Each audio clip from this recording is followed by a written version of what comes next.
ನಿಮ್ಗೇನಲ್ಲ ಅಲ್ಲಿ ಬಿಡದಿಯಲ್ಲಿ ಕೆಲಸ ಹೊರಗಡೆ ಜಿಲ್ಲೆಯವ್ರಿಗೆ ಪಾಪ ಅವ್ರೇನೋ ಮಾಡ್ತಾವ್ರೆ.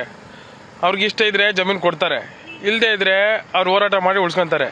ನಿಮಗೆ ಹೊರಗಡೆ ಜನಗಳು ಜಿಲ್ಲೆಯವರು ಯಾಕಲ ಹೋಗಿ ಅಲ್ಲೋಗಿ ಹೋರಾಟ ದಿಕ್ಕು ತಪ್ಪಿಸ್ತೀರಾ? ಹಾಂ, ಗೊತ್ತಾಗಲ್ವ ನಿಮಗೆ? ಅಟ್ಟಿಲಿ ಇಟ್ಟ ಉಣ್ಕೊಂಡು ಹೊರಗಡೆ ಜಮೀನ್ಗೆ ಹೋಗಿ ದುಡಿಲಿಕ್ಕೆ ಆಗಲ್ವ ನಿಮಗೆ? ಮೈ ಬಗ್ಗೆ ದುಡಿಯೋಕ್ಕಾಗಲ್ವ ಗದ್ದೆಲಿ?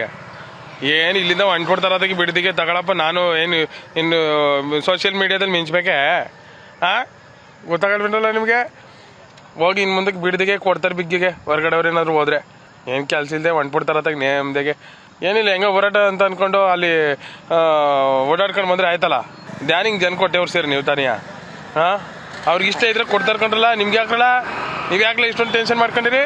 ಸುಮ್ಮನೆ ಅಟ್ಟಿದವ ಉಣ್ಕೊಂಡು ಹೊಲ್ತಕ್ಕೆ ಹೋಗಿ ಕೆಲಸ ಮಾಡಿಕೊಂಡು ನೆಮ್ಮದಿಯಾಗಿ ಅಟ್ಟಿಲಿರಿ. ಏನು ಇಲ್ಲಿಂದ ಹೋಯ್ತಾರೆ ಬಿಡದಿಗೆ ಹೋಗ್ಬೇಕಂದ್ರಲ್ಲ ನೀವು? ಪಾಪ ಅವ್ರು ಏನೋ ಮಾಡ್ಕೊತಾರೆ. ಅವ್ರಿಗೆ ಇಷ್ಟ ಇದ್ರೆ ಕೊಡ್ತಾರೆ, ಇಷ್ಟ ಇಲ್ಲದೆ ಇದ್ರೆ ಬಿಡ್ತಾರೆ.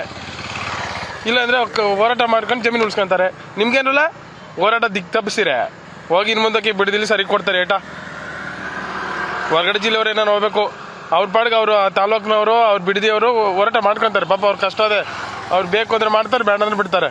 ನೀವು ರಾಜಕೀಯ ಬೆಳೆ ಬೇಯಿಸಿರಿ ಅಲ್ಲಿ. ಸುಮ್ಮನೆ ಅಟ್ಟಿಲಿ ಇಟ್ಕೊಂಡು ಮಲ್ಲಿ ಇರಿ. ಇನ್ಮೇಲೆ ಹೋಗಿ ಕೊಡ್ತಾರೆ ಬಿಗ್ಗಿಯಾಗಿ ಏಟ. ಇನ್ನು ಎಷ್ಟು ದಿನ ಅಂತ ನೋಡ್ತಾರೆ ಅವ್ರ ತನಿಯ? ಹಿಂಗೆ ಕೊಡ್ತಾರೆ ಹೋಗಿ ನೀವು ಹೊರಗಡೆ ಜಿಲ್ಲೆಯವರು.